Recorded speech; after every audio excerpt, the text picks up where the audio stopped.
Assalamualaikum warahmatullahi wabarakatuh. My name is Anisha Fadilatul Rahmah and my student number is 189.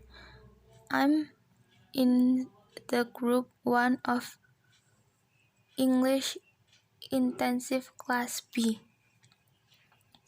So today I wanted to explain about one of the strategy for answer the reading section in TOEFL test.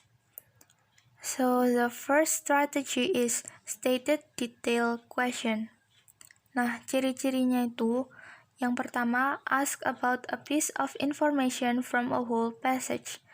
Jadi yang ditanyakan itu sebenarnya tidak semuanya, tapi masih ada di dalam konteksnya informasi tersebut. Dan mungkin bisa jadi lebih luas lagi maknanya. Dan yang kemudian itu, usually the answer is in the passage, but in the multiple choices is sometimes had a different word but actually have the same meaning. Jadi maksudnya itu, jawabannya itu ada di dalam konteks, cuman di pilihan gandanya itu memiliki kata yang berbeda, tapi maksudnya itu sama. Kita langsung ke contoh soalnya. Nah, di sini tuh soalnya itu terlalu panjang, jadi bisa dibaca sendiri dulu. Kalau mau membaca sendiri, bisa di pause. Kita next ke slide berikutnya. Nah, di sini ada pertanyaan yang mencakup yang masih ada kaitannya dengan contoh soal yang ada di sini. Nomor 1, what does it mean that Las Vegas is a city that never sleeps? Dalam konteksnya, sempat mengatakan bahwa Las Vegas is city that never sleeps. Nah, tapi mana sih keterangan yang menunjukkan bahwa Las Vegas itu adalah city that never sleeps? Hal itu kita tidak dapat menemukannya di satu paragraf saja yang sama, tetapi bisa di paragraf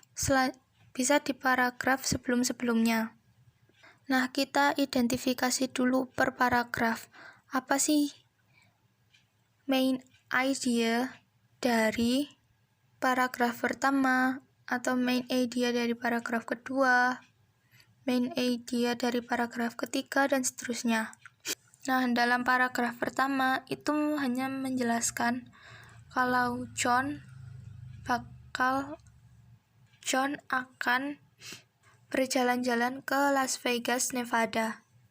Nah, itu yang ada di paragraf pertama. Kemudian yang di paragraf kedua itu isinya itu tentang apa sih yang ada di Nevada, apa sih yang ada di Las Vegas itu.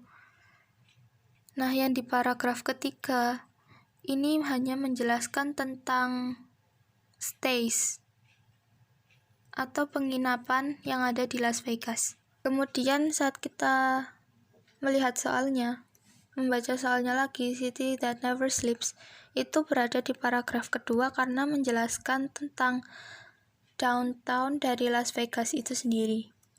Nah, jadi jawabannya adalah yang A, Las Vegas offers exciting activities at all hours. Untuk jawaban yang B dan D, itu like a pieces of explanation that Las Vegas offers exciting activities at all hours. Nah, sementara untuk yang C, a lot of people have a sleep disorder, itu tidak dijelaskan dalam konteksnya. Beralih pada pertanyaan yang kedua, explain why John like to visit the Grand Canyon. Nah, kita identifikasi dulu mana paragraf yang menjelaskan bahwa John itu pergi ke Grand Canyon. Jawabannya itu berada di paragraf keempat. One day, John took a side trip outside the city to visit the Grand Canyon. Tepatnya di paragraf 4 kalimat paling terakhir. John especially liked the canyon because it was removed from all of the noises and movement in downtown Las Vegas. Jadi jawabannya itu adalah yang A. John does not enjoy spending time in cities. Yang maknanya itu sama, bahwa John itu maksudnya itu John itu tidak menyukai kepadatan dan lalu lalang yang ada di kota utama dari Las Vegas, yang artinya dia itu tidak menikmati waktunya di kota dari Las Vegas. Nah, sekian dari saya. Mohon maaf bila ada salah kata. Wassalamualaikum warahmatullahi wabarakatuh.